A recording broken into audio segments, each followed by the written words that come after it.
Bienvenue dans cette vidéo. Donc on est sur la suite de la première partie du groupement 3 CRPE 2018. Donc un bel exercice sur les pistes d'athlétisme. Donc je ne rappelle pas, il faut évidemment avoir fait la première partie, hein, les questions 1, 2, 3, pour comprendre ce qu'on va dire ici.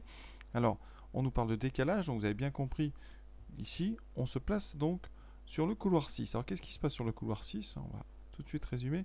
Donc couloir 1, 2, 3, 4, 5, 6, on est ici. D'accord? On a toujours dit, le couloir 1, on est sur le premier bord, voilà, etc. Donc, notre couloir 6, ça veut dire que c'est un coureur ici. Voilà, il va courir. L'idée, c'est que représente cet arc de cercle rouge. Alors, il faut bien comprendre que votre coureur 6, ici, quand il va faire ces 200 mètres, parce qu'on a dit entre ici, je vais repasser tranquillement, cet arc de cercle ici en vert fait 100 mètres.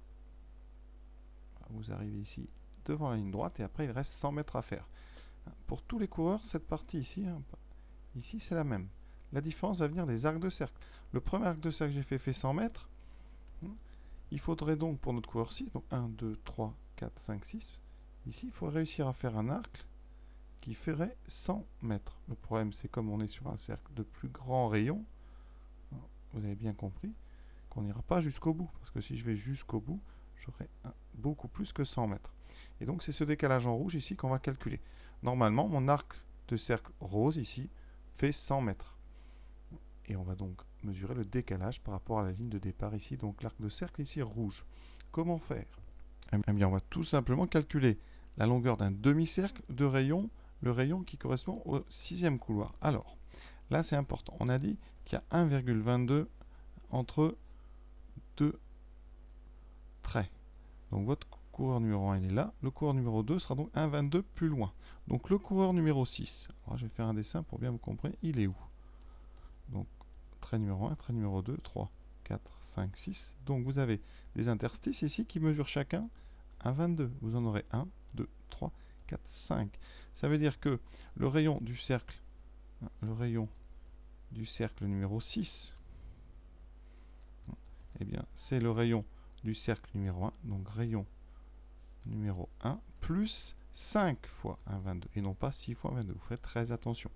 Alors je rappelle, le rayon du cercle, il est écrit, c'est 31,83, donc plus 5 fois 1,22, calculatrice, et on trouve 37,93, on nous dit au centimètre près, donc on va déjà noter le résultat exact, 37,93, donc mètres au centimètre, donc le centimètre c'est le deuxième, donc là j'ai déjà des centimètres, donc on est bon, parfait, donc on n'a pas besoin de faire au centimètre près, ça tombe juste.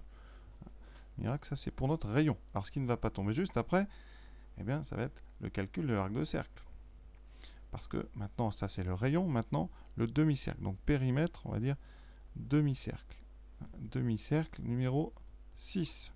Ça sera donc un demi-cercle, c'est pi fois rayon. Parce qu'un cercle entier c'est 2 pi r, donc demi-cercle c'est pi fois rayon numéro 6. Donc pi fois 37,93. Et c'est là qu'on va devoir arrondir. Donc on multiplie notre 37,93 par pi. On obtient 119 ici, 16.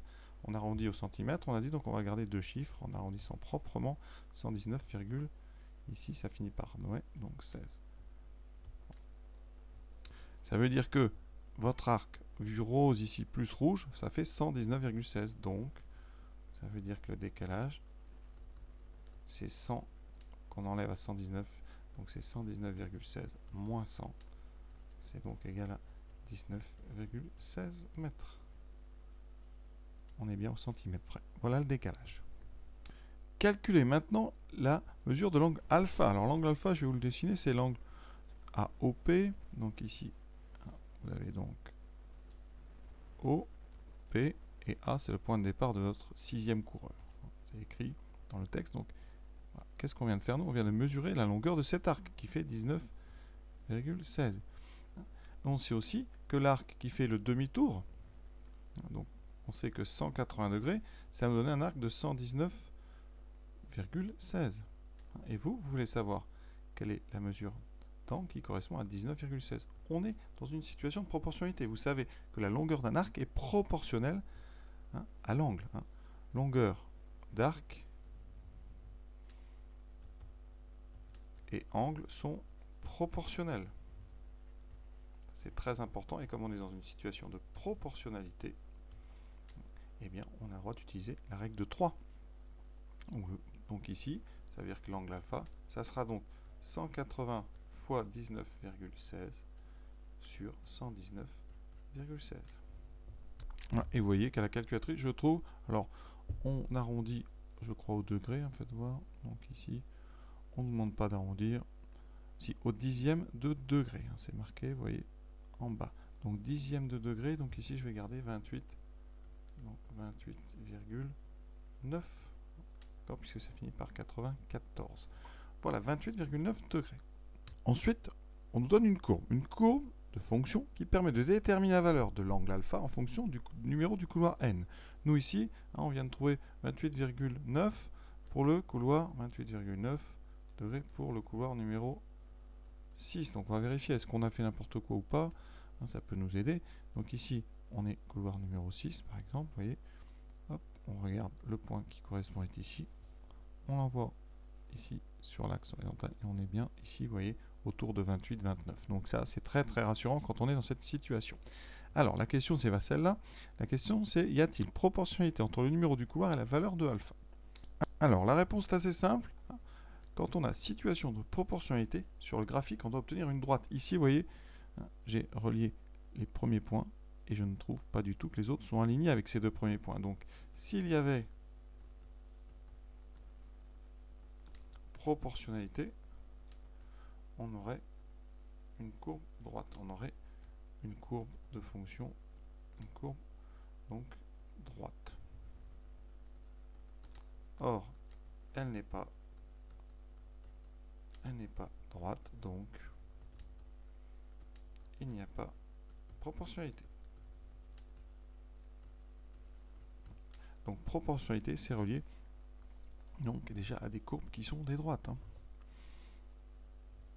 Une autre raison, s'il y avait proportionnalité, hein, l'angle 1, donc pour le numéro 1, on aurait un angle égal à 0, et le numéro 2, on a un angle ici à peu près, vous voyez, ici je trouve quoi, à peu près 6 ou 7, voilà. Vous n'avez pas du tout proportionnalité, ici il n'y a pas, là vous avez multiplication par 2 entre les numéros, et là vous avez multiplication par rien, parce que c'est impossible. Donc déjà, ça ne va pas. Hein. Le fait qu'ici, l'image de 1 donne 0, ça pose un problème. Dans les situations de proportionnalité, 0 est envoyé sur 0. Donc c'est une deuxième chose qui pourrait être un argument pour dire que ce n'est pas une situation de proportionnalité. Ici, la courbe, dans une situation de proportionnalité, doit passer par 0, 0. Ça ne peut pas être un 1 qui donne comme image 0. Ça, c'est impossible. Donc, voilà deux raisons. Hein, à vous de choisir ce que vous préférez.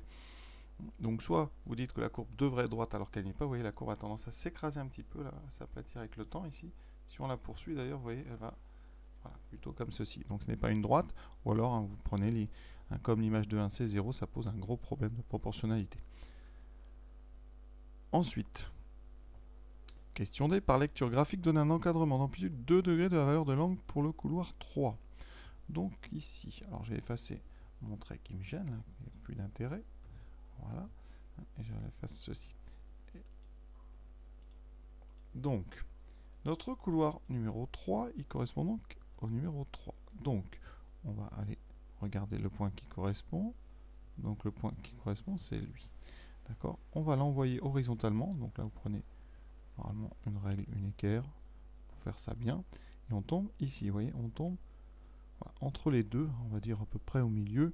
Donc, le milieu, c'est 12,5. On est un petit peu plus haut, j'ai l'impression, ici, vous voyez, quand on regarde que 12,5, donc on va dire 13. Donc ici, on vous donne une donnée, vous laissez les traits de construction, alpha, et donc est à peu près égal à 13 degrés. Alors c'est bon, parce que si c'était 12, comme à 2 degrés près, ben, ça marcherait, donc vous ne prenez pas de risque.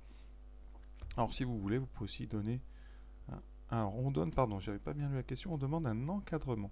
Donc c'est-à-dire que alpha, il est compris entre quoi et quoi. Alors vous pouvez dire 14 degrés par exemple, et 12 degrés, ça c'est un encadrement. Voilà, ça, encadrement. L'amplitude, c'est la largeur, c'est-à-dire la différence entre 14 et 12, donc il y a 2 différences, donc on a bien un encadrement d'amplitude 2 degrés. D'accord, faites bien attention, vous voyez, j'avais pas lu, on vous demande pas une valeur rapprochée, on vous demande un encadrement. Donc bien répondre aux questions hein, et les relire une fois que vous y avez fait. Voilà, donc cette partie-là est terminée maintenant. on passe sur un tableur, je crois. Voilà. Maintenant, on va faire du tableur. Donc, effectivement, un élève utilise un tableur pour déterminer automatiquement le décalage et l'angle en fonction du couloir. Alors, comment on fait ça? Alors, le décalage, on avait indiqué que c'était un calcul tout à l'heure de longueur d'arc. Alors, il fallait calculer donc le demi-cercle entier et on lui enlevait 100. Donc, ça veut dire que ça explique déjà au niveau de la case B2, ça explique ici ce moins 100 à chaque fois. Ça, c'est important. Donc, le moins 100, ça donnera donc bien le décalage. Parce qu'en B2, ça doit donner une formule pour le décalage. Donc, le moins 100, c'est bon. Pour les autres, effectivement, ça ne va pas, il n'y a pas le moins 100, donc je pense que les autres sont fausses. Alors ensuite, qu'est-ce qu'on a fait? On a calculé déjà le nombre de fois où vous avez à rajouter un 22. Et on avait dit que pour le premier couloir, on n'ajoutait pas un 22, que pour aller au couloir 6, on avait ajouté 5 fois un 22. Donc pour aller au couloir 2, il faudra une seule fois un 22. Pour le couloir 3, uniquement 2 fois, donc il va falloir enlever un 1. Donc c'est ce 1 que vous avez ici. Voilà. Ce 1 là, il est intéressant. Ça, c'est le nombre de fois où vous allez rajouter 1,22. C'est-à-dire que le rayon, ça calcule. En fait, ça vous permet de rajouter le bon nombre de fois le 1,22. Donc, si vous voulez par exemple le couloir numéro 2, vous allez faire donc 31,83. Vous allez lui rajouter une fois 1,22. Ça donne le nouveau rayon. Ensuite, on a dit, pi fois rayon, ça donne l'arc de cercle, l'arc du demi-cercle, et on fait moins 100. Ça, c'est pour le rayon numéro 2. Ensuite, pour le rayon numéro 3, qu'est-ce qui va changer? Eh bien, ce 2 ici doit se transformer en 1. Ce 1 doit se transformer en 2. Et ainsi de suite. C'est juste ça qui va changer. C'est uniquement cet endroit-là qui doit augmenter. C'est pour ça qu'en descendant, effectivement, il faut bien mettre pi fois A2 moins 1. Ça, A2 moins 1, c'est le bon nombre de fois où il y a du 1,22. On a bien le plus 31,83. Donc, la bonne formule, vous voyez, c'est donc la formule B, celle qui permet de bien calculer. Voilà, toutes les autres ne vont pas. Alors on va regarder. Pour la formule D, il manque le 31,83, donc ça ne va pas. Ensuite,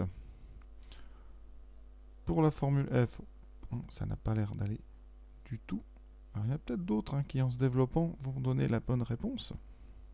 Mais dans la question, quelle formule est au singulier? Donc a priori, il n'y a qu'une bonne formule, donc inutile d'aller vérifier que toutes les autres ne marchent pas. Ça serait du temps perdu. Donc voilà, pour cette partie très sympathique, on a terminé. J'espère que ça vous a permis de bien comprendre tout ce que vous n'avez pas compris, ou s'il vous a permis de vérifier vos résultats. En tout cas, à bientôt. Pour la suite, il reste une petite question, enfin plutôt une grande question avec des calculs de vitesse, donc je l'ai séparé donc dans une troisième partie. À bientôt.